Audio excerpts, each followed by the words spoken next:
All right. Well, thanks, everyone, all of you for being here tonight. We're just going to have a conversation. A couple of Sundays ago, Pastor Joe talked with us a little bit about some challenges that some people in our church are going through or have gone through, and you are those people. So we just wanted to hear more of your stories. So what we're going to do first is go around the table. You can introduce yourself, but the person that in the couple that had the struggle will share a little more about what the struggle actually was. My name is BK Grayson, and this is my wife Rachel. She had breast cancer. I'm Rachel Grayson, and last May I was diagnosed with triple negative breast cancer. Yep. There we go. Bob and Lisa Engstrom. I was diagnosed 30 days ago with stage 4 colon, rectal, and liver cancer. And this is my wife, Lisa. Kent and Jennifer Livingston. I'm a police officer, and in March I was shot in the chest, and the bullet hit my liver, kidney, diaphragm, lung, so it's very damaging. I was in the hospital for several months. We're Chris and Julie Jordan, and I was diagnosed with kidney disease really about 15 years ago, and then up to about 5 months ago, I was told that I was at the end stages of renal failure. After that, I went for a test for a kidney transplant, which they put me on the list, and they put me on the list to be with either a deceased donor or someone who would be willing to be a living donor for me. And my wife went and got tested, and she was actually a match for me. What was the hardest part of what happened? What was the biggest part of the struggle, or is the biggest part of the struggle? I think the biggest struggle for me at the time, I was in my early 30s when I was diagnosed, and I think the biggest thing for me was why? Why me? You know, everyone, anyone that I knew, I never knew anyone that had that type of problem, friends or family, and I just questioned, why did this have to happen to me? I was in the prime of my life, know, and I just couldn't understand why, that had to happen to me. And it did test my faith, I was like, why would God do this to me? I thought I'd been a pretty decent guy, not perfect, but I just couldn't understand, why this was happening to me. I mean, I kind of questioned it too, but it kind of went away pretty quick. I didn't really have the anger stage or anything like that. So, I was more in shock for a period of time. And, but yeah, I mean, in the back of my mind, I still think, there's other people that would deserve this disease more than what I probably would deserve.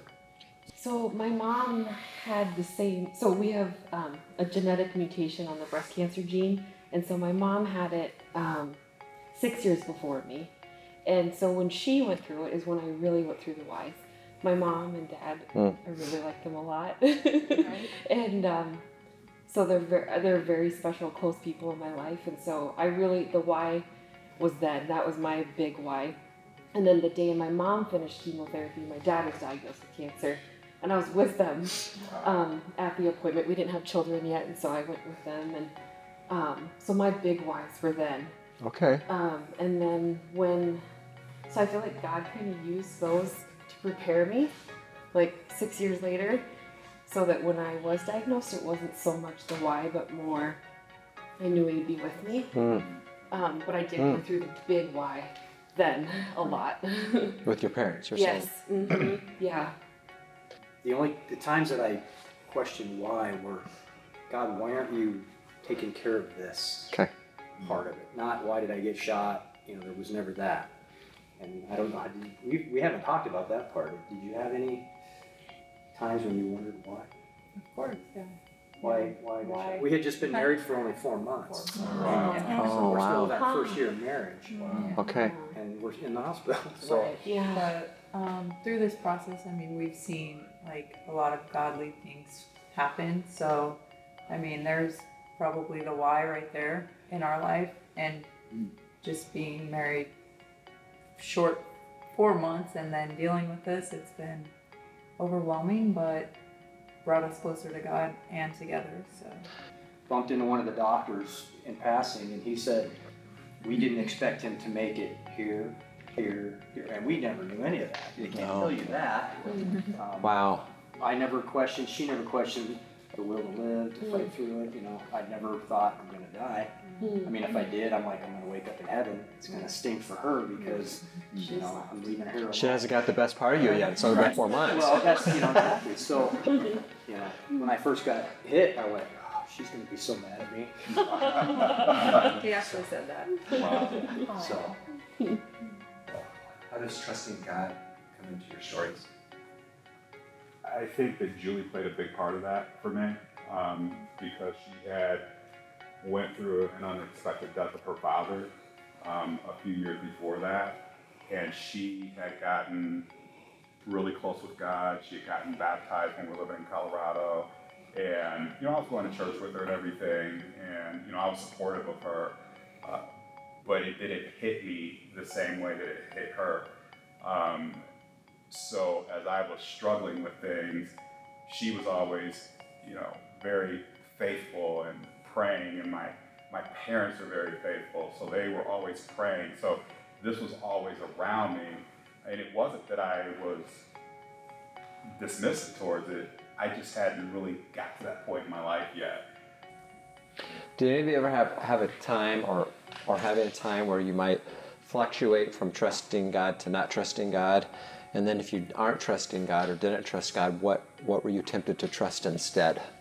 Anyone? Or was God always the trust? Yes. Go ahead.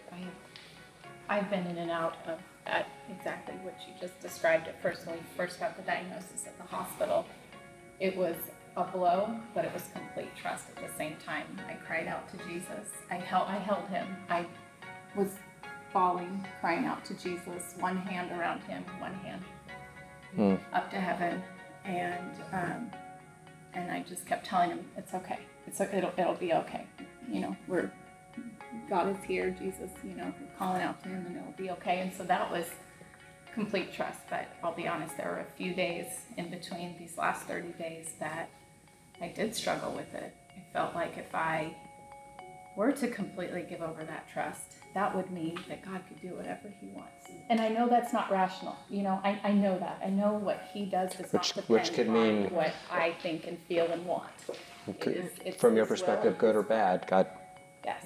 God's all good, but to us sometimes it feels bad. But if I let go completely, then he can do whatever he wants. I work in the medical field, so I was kind of initially relying on myself at the get-go with the diagnosis of, we can go get the mammogram, we can do the biopsy, we can do this, we can get the markers done, we can get the cancer tested. I just went into mode of, what can I do?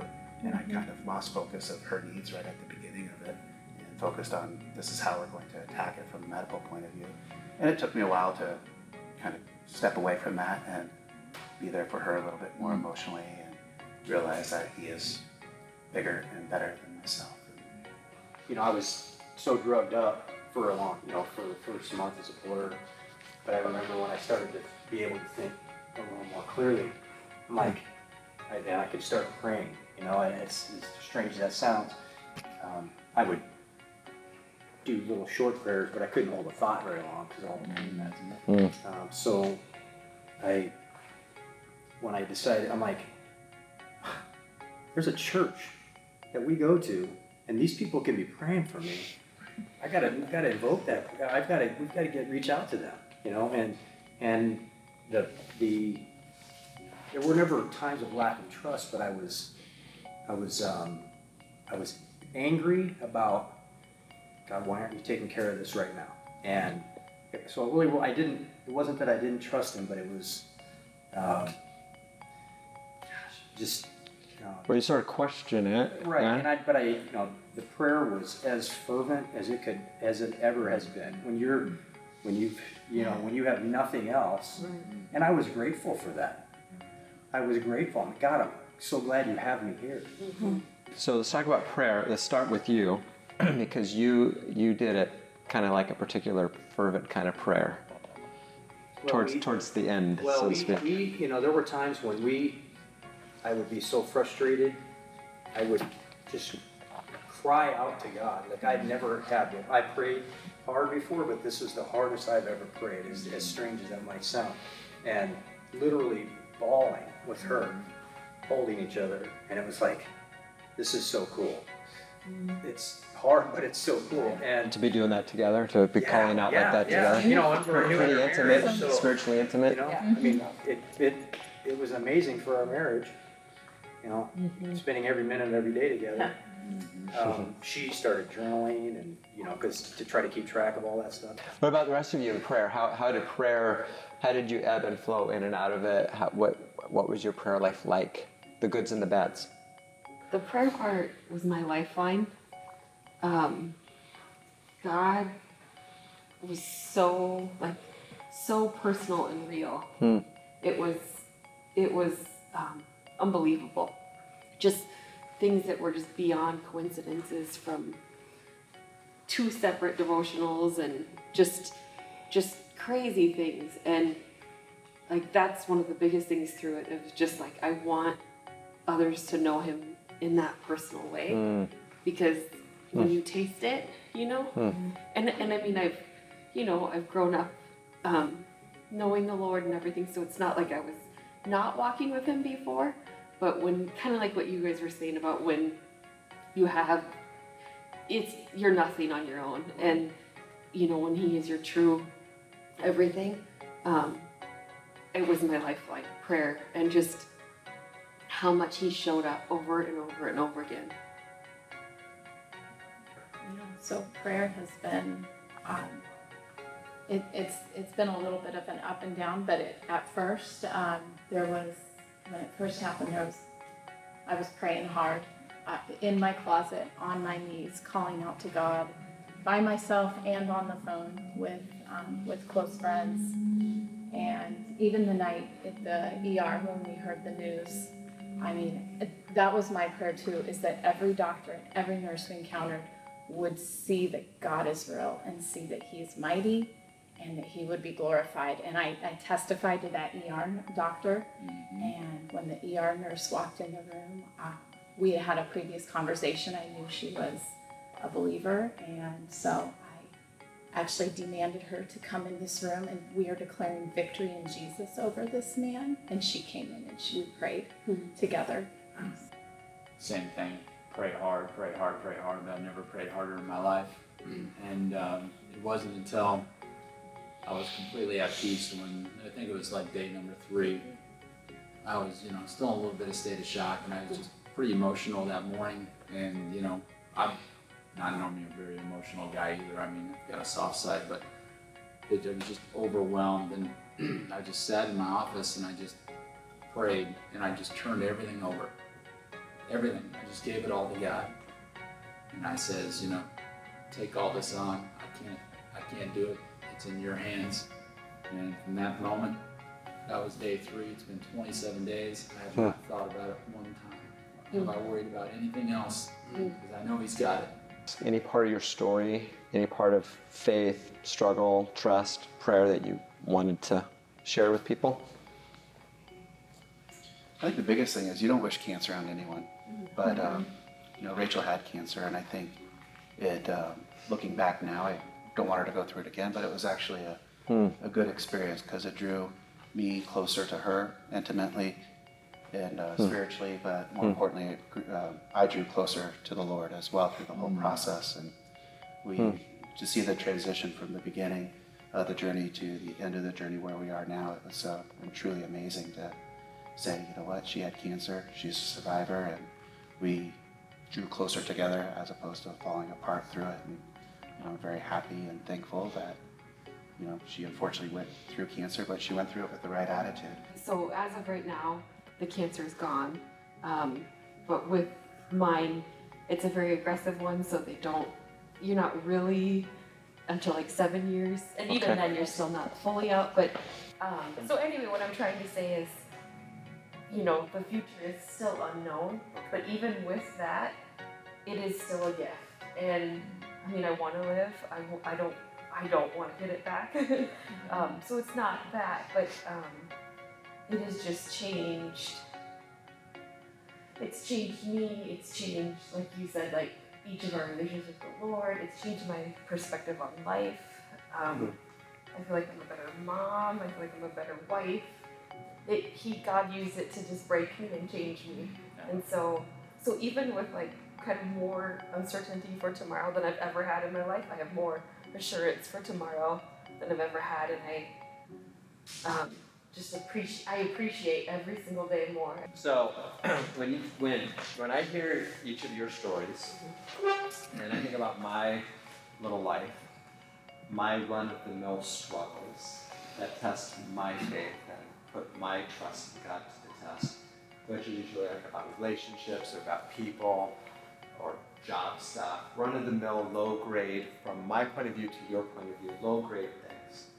So people like me and our church that have the usual, from you guys aren't saying this, I'm saying this, my low-grade struggles compared to your high-grade struggles.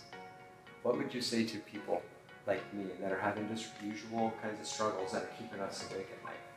It's all relative, you know, what my low struggles are significant to someone else, and I'm not going to say because I've done this, yours are insignificant to me.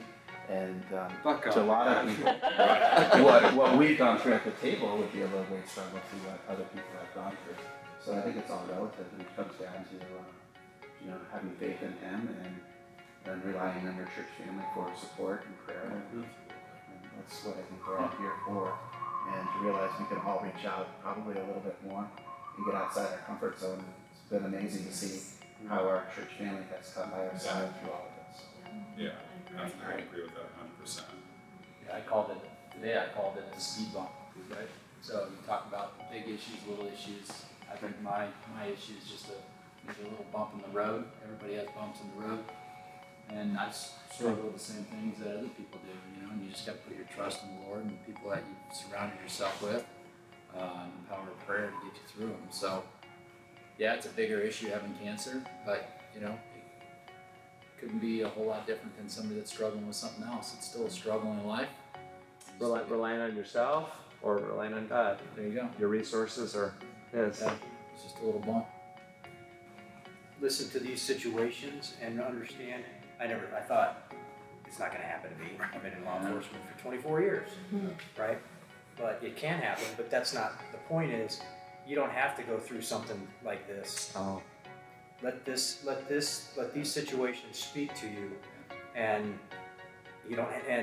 and learn from what we've been through, and you can experience the same closeness to God, Right. Yeah. and the depth that He takes you without having to go through something like this. Don't wait to get the call from the officer person or the doctor before you move toward God and move toward each other.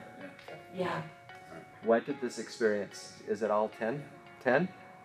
I would say that it's every number along the way, but 10 now. So you're at 10 now. Yeah. Where are you guys at? Yeah, I'd say I'm pretty close to a 10 now, but I would agree kind of with Rachel. You that have your moments. Started out as 6 and kind of just went up from there. Okay. 1 to 10.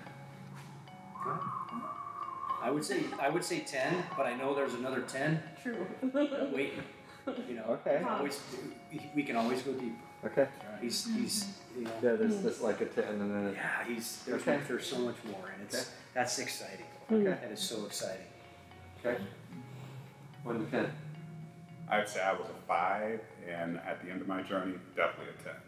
Definitely.